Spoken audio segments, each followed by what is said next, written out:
Bonjour, ici Viviane, accoucheuse de sens, de transformation et de mission de vie. Eh bien, nous abordons la dernière partie du psaume 77, sa quatrième partie et notre sixième vidéo sur ce thème. Nous abordons cette quatrième partie et vous pouvez reméditer le texte des versets 17 à 21. Je vous rappelle peut-être brièvement ce que nous avons vu jusqu'à maintenant. Pour Asaph, prier en temps de crise, eh bien, c'est juste parler à Dieu d'une façon toute simple, sans prière apprise par cœur, sans litanie, sans cérémonie, juste ouvrir son cœur, ses émotions, son intelligence, sa volonté. En bref, c'est prier, c'est une façon holistique de parler à Dieu tout simplement de façon déterminée, dynamique, en s'appuyant sur sa volonté. Dans la deuxième partie, nous avons vu que Asaph nous invite à dépasser les réactions typiques de l'être humain face aux réponses parfois incompréhensibles, un peu déroutantes de la part de Dieu. La rumination intérieure, le monologue, la plainte, le questionnement sur Dieu, la remise en question de sa réalité, de sa bonté, de sa fidélité.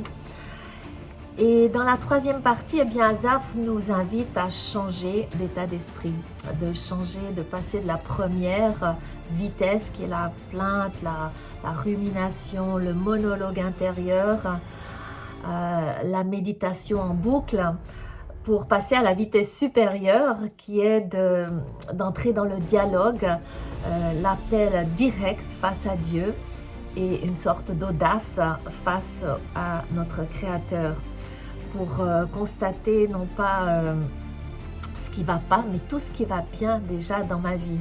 Donc c'est passer de la plainte à la gratitude, des ruminations intérieures à la louange, à Dieu, tout va mal, à Dieu, mais toutes ces belles choses que tu fais dans ma vie. Donc c'est une invitation à regarder ce qui se passe dans sa propre vie. Et puis, dans la dernière partie, eh bien, nous allons voir que Asaph nous invite non seulement à examiner notre propre vie pour voir comment Dieu intervient, comment Dieu agit, comment Dieu nous interpelle, mais aussi à examiner l'histoire du salut, la toute grande histoire, pour voir comment Dieu agit.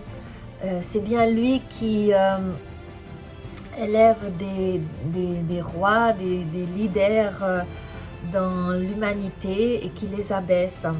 Et on peut se référer au chapitre 2 du livre de Daniel où le prophète nous décrit d'une manière extraordinaire justement tous ces grands empires qui s'élèvent et qui s'abaissent et que Dieu tient dans sa main et qu'il dirige, comme la chute de Babylone, des Mèdes et des Perses, des Grecs, puis des Romains et tant d'autres, pour finalement faire advenir son règne sur la terre.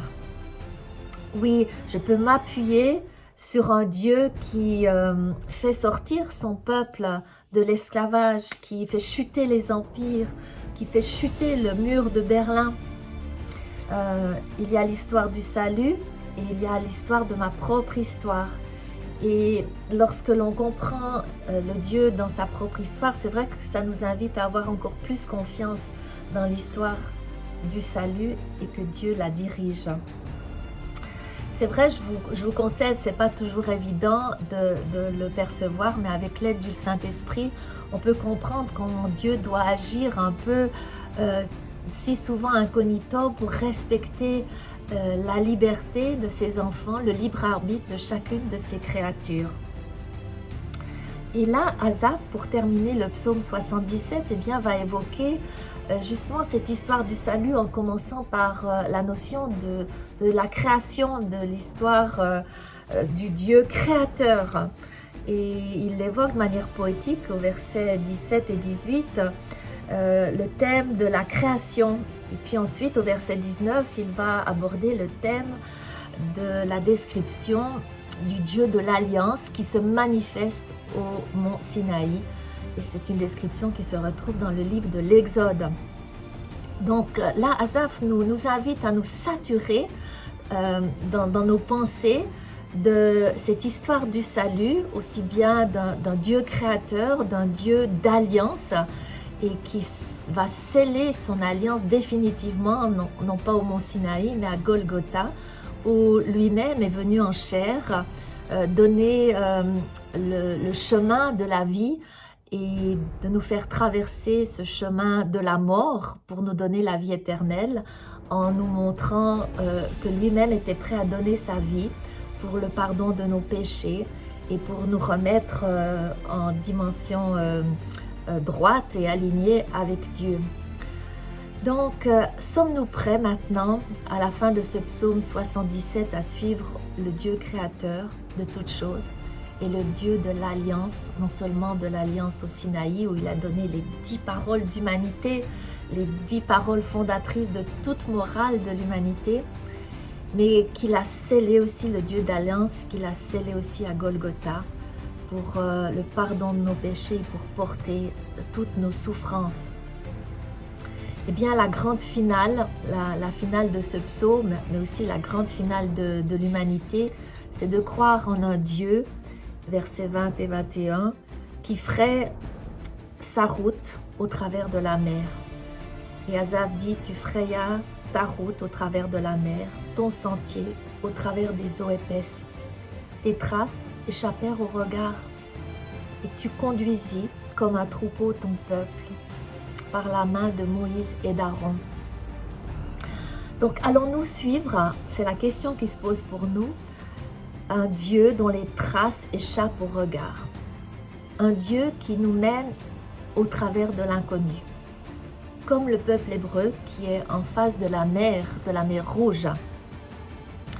Et effectivement, comme les Israélites, nous sommes un petit peu comme face à une mer, avec cette crise sanitaire, avec les difficultés de tous ordres que cela va engendrer. Tout peut paraître effectivement infranchissable devant nos yeux. Et notre instinct, peut-être aussi comme les Israélites à l'époque, quand on se trouve face à la mer, c'est de se dire on va la contourner pour ne plus être coincé face à la mer. Eh bien, Asaph ici nous invite et nous exhorte à faire quelque chose tout à fait à l'encontre de notre instinct, parce que la meilleure façon de passer de l'autre côté d'une mer, eh bien, c'est de la contourner. Eh bien, il nous invite à passer au travers des flots. Allons-nous faire confiance maintenant, même si on entend et on ne voit rien? Effectivement, lorsque j'apprends à faire confiance au grand Dieu créateur, au grand Dieu de l'alliance dans ma propre vie, parce que je sais l'alliance avec lui et que j'apprends à le connaître, à dialoguer avec lui, eh bien je peux faire confiance lorsque je me trouve face à l'inconnu, que je me trouve face à la mer. Et effectivement, je peux alors, s'il m'invite à traverser les flots, à le suivre. Un peu comme Pierre qui a décidé de marcher derrière Jésus sur les flots de la tempête dont nous rappelle l'histoire, dont les évangiles nous rappellent l'histoire. Allons-nous suivre et entendre la voix de Dieu face à l'inconnu et suivre cette trace invisible de Dieu? C'est vrai, pour ne pas tomber dans la subjectivité de savoir ce que l'on entend ou ce que l'on n'entend pas, eh bien Asaph nous invite à traverser en tant que troupeau, peuple de Dieu, non pas comme des moutons de panurge sans esprit critique, mais en cheminant ensemble, on arrive mieux à reconnaître les traces de Dieu, les traces invisibles de Dieu. Effectivement, il est bon d'être en communauté pour discerner ses chemins, pour discerner la sagesse de Dieu face à l'inconnu, en temps de crise, en temps de difficulté. Et surtout d'être conduit et inspiré par des leaders tels des Moïse et des Aaron qui nous sont présentés ici. En fait, moi je vois que ce sont des leaders qui sont liés par le sang, mais aussi la différence et par l'amour fraternel, et qui tous les deux ont été formés à la dureté de l'école de la vie. Aaron, il a été formé à l'école de l'esclavage, et Moïse à l'école du rejet, de l'anonymat, en tout cas pendant 40 ans, à l'école du désert et de la solitude. Oui, je disais dans mon introduction que j'ai l'impression que la maison est en crise, que il y a des grandes difficultés au sein de l'humanité en ce moment. Et c'est vrai qu'il n'y a plus de place pour des leaders qui sont comme des mercenaires sans émotion, intransigeants, apeurés devant la mer, infranchissables ou les difficultés. Alors ma question pour nous tous et pour moi-même, c'est: sommes-nous prêts à suivre de façon déterminée notre bon berger dans l'inconnu? Oui, nous sommes le peuple de Dieu et nous sommes effectivement comme devant la mer Rouge. Nous ne pouvons rien voir sauf peut-être ce qui est infranchissable devant nous, des ennuis, un cauchemar. C'est comme s'il n'y a plus de chemin. Mais nous pouvons nous appuyer sur cette grande histoire du salut dans la Bible, où il est dit que, par exemple dans le livre d'Ésaïe au chapitre 42, les versets 2 et 3, où Dieu nous dit: « Voici, je vais faire une chose nouvelle et je vais mettre un chemin dans le désert. » Donc prenons courage. Dieu reste le Dieu qui nous conduit au travers des impossibilités. Nous ne pouvons plus reculer. Effectivement, la Terre est dans une situation catastrophique, j'avais dit comme dans un hold-up. Et sans hésiter, nous devons aller de l'avant, vers l'inconnu. Mais nous pouvons nous attendre à Dieu. Alors crions, cherchons Dieu, levons les mains vers lui, gémissons parfois, méditons, réfléchissons à notre propre histoire personnelle, à l'histoire collective de l'humanité, mais aussi à l'histoire collective du salut. Et recherchons les signes de sa présence et de son action dans la réalité comme dans la Bible. Dieu désire qu'on le mette au test, à l'épreuve. C'est le temps de l'appeler, de le saisir comme Jacob, de lutter avec lui, de nous accriber à lui et de ne plus le laisser partir avant qu'il nous ait bénis. Alors nous sommes appelés, je crois, avec ce psaume 77, à monter d'un cran dans notre intimité avec Dieu, dans notre confiance envers lui, non seulement dans notre vie personnelle, de lui faire confiance, mais aussi dans notre vie collective, de vie ecclésiale, mais aussi de vie dans la société, de lui laisser plus de place. Et pas uniquement, voyez-vous, quand on étudie la Bible, qu'on fait un petit écoute d'un YouTube ou d'une prédication ou d'un acte de dévotion dans une église, mais c'est le temps de lui laisser beaucoup plus de place dans notre réalité, de l'accueillir dans tout notre corps, dans tout notre être, dans toute notre histoire personnelle et collective. Alors, un petit mot de conclusion. Oui, la nuit vient, je crois qu'elle est déjà venue, elle est là, mais nous pouvons méditer et chérir ce psaume 77 et nous laisser guider par ces 4 parties comme 4 points cardinaux pour nous repérer dans ce temps de désert, devant cette mer que nous devons traverser prochainement, et là où il n'y a ni trace, ni chemin, ni voie. Alors chérissons ce psaume 77 et laissons-nous modeler par ces 4 parties, comme les 4 côtés d'un carré, qui est le symbole de la stabilité nécessaire, celle dont nous avons besoin pour traverser l'imprévisible et l'invisible qui vient. Alors faisons confiance au Dieu qui reste le bon berger pour nous conduire au travers des flots, de l'infranchissable, de l'imprévisible, de l'inconnu, et qui veut nous conduire aussi au travers du désert, là où il n'y a plus de traces, parce que le vent, la tempête a tout effacé. Et j'aimerais lire en conclusion ce magnifique psaume 23. L'Éternel est mon berger, je ne manquerai de rien. Il me fait reposer dans de verts pâturages. Il me dirige près des eaux paisibles.